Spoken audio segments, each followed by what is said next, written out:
I've been having some crazy realizations recently, and I'm really excited to share them with you guys.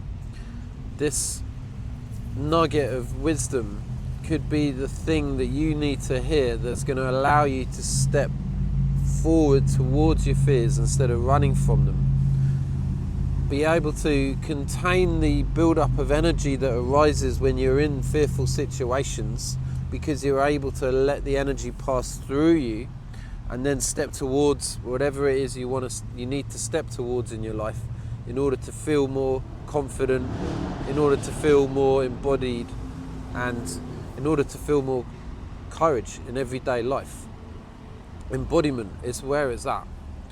It's such a simple tool, it's so easy to use, and it's so fucking effective for bringing you out of your head and into your body in order to experience life from a more embodied perspective, which essentially means you rise up in consciousness and you get to view life from a new set of lens. You can just imagine that you've been living your life through a particular lens, and most people might move up and down a little bit, but they keep hold of their lens, and that's how they view the world, because they're attached to that way and they're not prepared to open their mind and consider different possibilities. But when you can open your mind and consider the different possibilities, then the levels of consciousness open up to you, and if you're willing to put in the work that will allow you to come out of your head, out of the thinking mind and into your body, then you're going to start experiencing it for yourself, and then you'll see the truth to it. Because if you're only listening to people talk about it, but you haven't experienced it in your own life, there still might be doubts in your mind as to the legitimacy of what these people are talking about. It's just that you hear it and you think it sounds good, so you're interested in it. But the more you have like an embodied belief and understanding that it's true, that it's real, because of the experiences you've had, it's going to give you more belief that you're able to apply that to your own life and then see even more changes moving forward. And then the momentum starts building up, kind of like a snowball effect. When you start experiencing the shifts within you, and therefore you see the shifts on the outside world, you start to see just how influential we are on everything that's going around us. And that just comes down to the lens that we view the world from, which is connected to whatever level of consciousness we're experiencing. So for example, if you have a lot of fear and you walk into a busy restaurant, let's say, and everyone turns around and looks at you, now from that from that lens of fear, there'll be a bunch of stories as to why everyone's looking at you. You'll have a bunch of stories telling you to shut yourself down, make yourself invisible and small. Maybe you believe that they see some kind of insecurity about you, or there's something about your appearance, whatever the story is. Now imagine if that same person walked into this same restaurant but feeling confident, and everyone turned around to look at him. He's not going to need to make himself shrink and small and fear what other people are thinking. He's going to allow himself to contain that energy and feel good in his body. He's not going to allow other people and their thoughts or potential thoughts, opinions about him to have any effect on who he is. And that's because he's not attached to the outside world so much. And the less attachments we have, the more we're able to feel confident in everyday life, because we know that the world's not going to bring us down, the world's not going to trigger us so much. Now the only way I know how to do that, or at least the most effective way, is embodiment, because all attachments come from the mind. So when we're living in a state of stress, when we're overstimulating ourselves, when we're chasing dopamine, all of these behaviours put our nervous system into fight or flight, so we're in survival mode. And now we're needing the world, because we see ourselves as in our small animal nature. We now need to fight. We need to do. We need to chase in order to feel good inside, because we're in survival mode. And in order to feel good inside, because we think that this inner feeling is connected to the world around us, We need to manipulate and control everything around us to not have to feel shit. And when it comes to relationships, whatever, like, you know, a love relationship or friends or family, whatever it is, or just people you meet in everyday life, it doesn't matter. The more you're in your head, the more attachments you have. At least this is in my experience, and I know in a lot of people. I'm not suggesting this is the case for everyone, but the more stressed you are, the more in fight or flight or survival mode you are, the more you're in your head. And you need to be in your head to look for a threat. Remember, for thousands of years, we needed these eyes to like look around for potential threat. Now, we're not in that kind of danger these days, but our unconscious mind sees rejection as potential death, which is why potential rejection puts us in our heads and makes us afraid to be in social situations, to have the freedom to express ourselves, and all the other areas that we feel fear in, right? So when you're up in your head, if you have stories around your self-worth, self-value, all of that, you're going to start needing to see that other people approve of you, see that other people like you, whatever it is. So finally you can feel good inside because you know you're liked, you know you're appreciated. And that just naturally happens because you're in a stress state. And in that state, like an animal, because we're in our animal nature, an animal doesn't provide safety from within, right? It knows that it needs to go and do something in the outside world in order to get that thing inside. But when we learn to relax our nervous system, so we will learn to regulate, and embodiment seems like a very, very powerful tool in which to do that.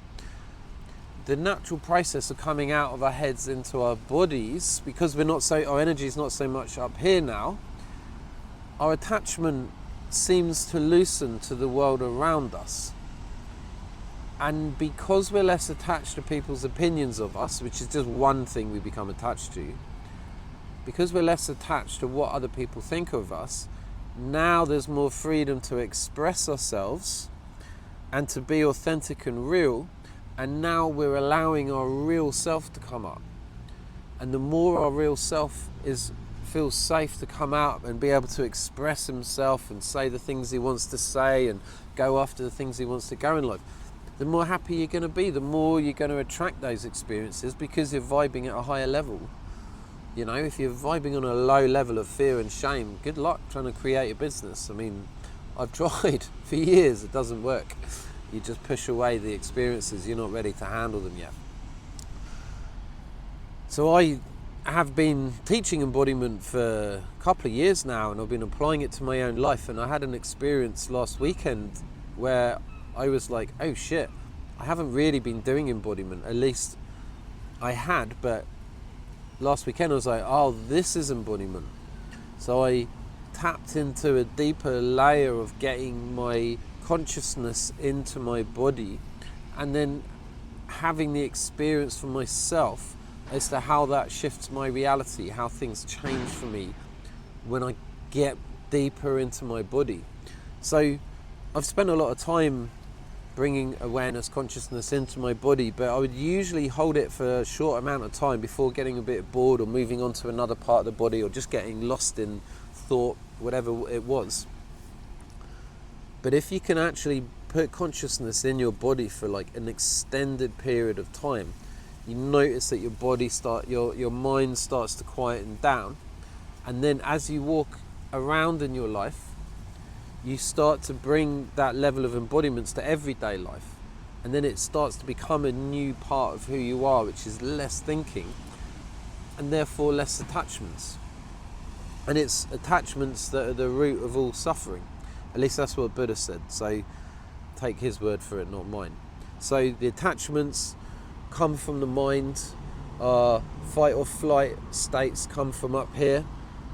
The more we can practice coming into our body and feeling, the more we can attract experiences to us, the less attached we become to the world, the happier we are, the better our relationships, the more money we can make. I mean, the list goes on, right? Now, in order for this teaching to be more solidified within you, so you see it as truth, think about it in this way and to see if this is true for you. Right. Let's say you want to attract a woman into your life who you can have a deep relationship with.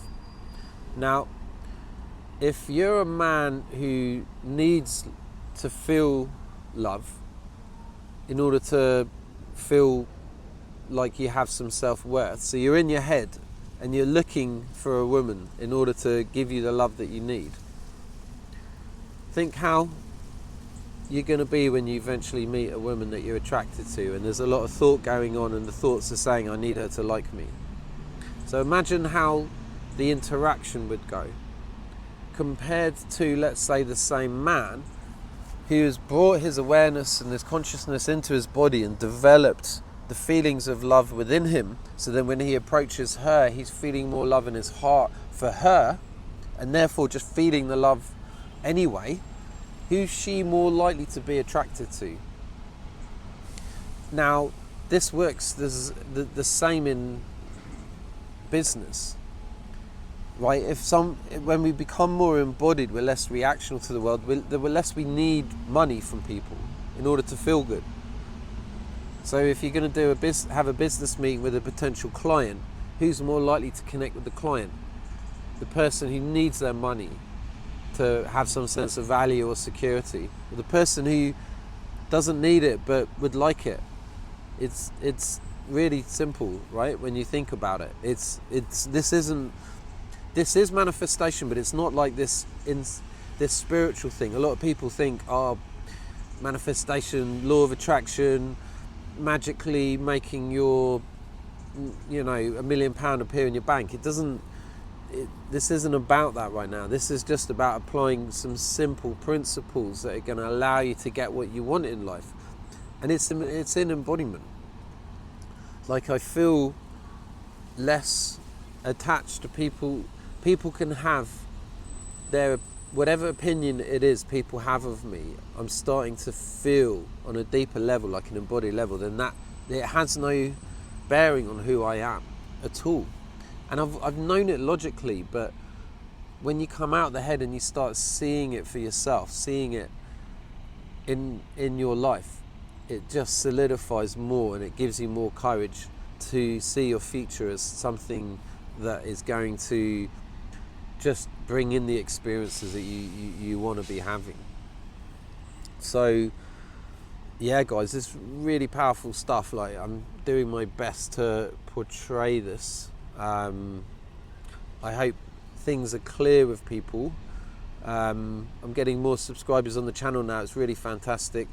Guys, if you want to do any work with me one-on-one, that's great. You know how to get a hold of me. Like, subscribe, and I'll see you in the next video.